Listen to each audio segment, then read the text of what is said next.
Hello tout le monde, j'espère que vous allez bien. Bienvenue dans cette nouvelle vidéo Mes essentiels bébés.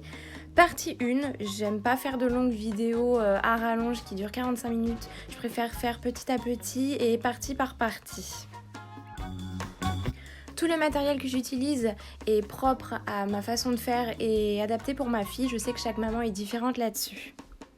L'indispensable de chaque parent, la poussette bien évidemment. Elle est hyper ergonomique, j'ai pris noir, c'est une couleur assez neutre et pour le coup elle est super pratique.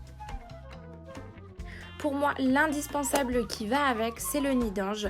C'est une sorte de petit duvet, plaid, couverture. À l'intérieur, vous pouvez glisser les bretelles du cosy et vous pouvez attacher votre bébé et en même temps, il reste protégé. Ça évite de trop couvrir votre bébé de 40 couches de polaire ou de pull.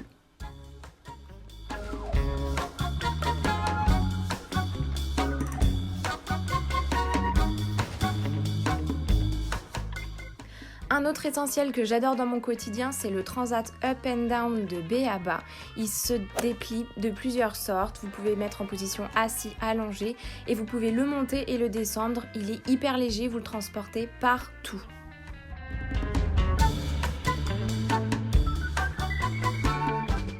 La caméra ou le babyphone, elle vient de chez Babymove.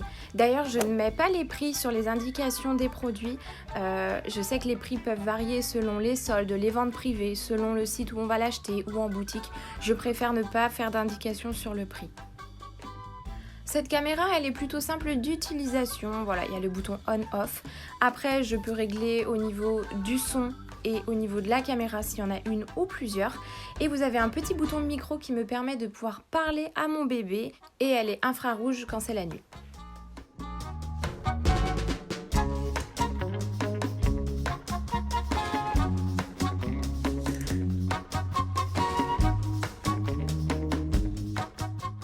La veilleuse fait aussi partie de mes essentiels. Angelina adore l'avoir près de son lit. Elle est toute petite, assez légère, elle fonctionne sans pile, il faut juste la recharger.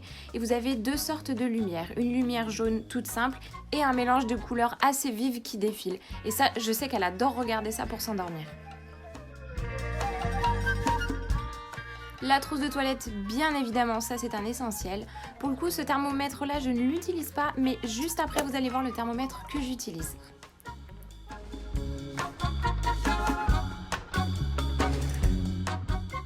Le meilleur thermomètre de bain, vous l'avez déjà vu dans ma précédente vidéo pour le bain libre. C'est une petite fleur de bain qui calcule super bien la température, elle flotte, c'est aussi un jeu. Franchement, elle est top, je la recommande. Les turbulettes, ça vous en trouvez partout et c'est aussi un essentiel malgré que ma fille adore le plaid. Les cotons de tissu qu'on met dans le sac ainsi que les bavoirs, il faut en avoir 1000. Clairement, ça c'est un indispensable, un essentiel, tout ce que vous voulez, c'est top.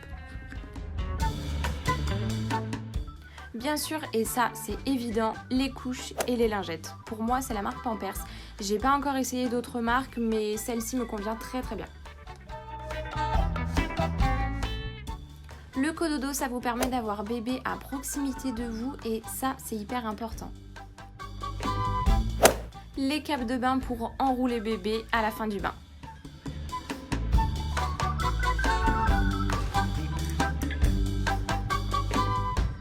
Un autre indispensable que je pose régulièrement sur mon canapé, c'est la couverture en velours molletonné.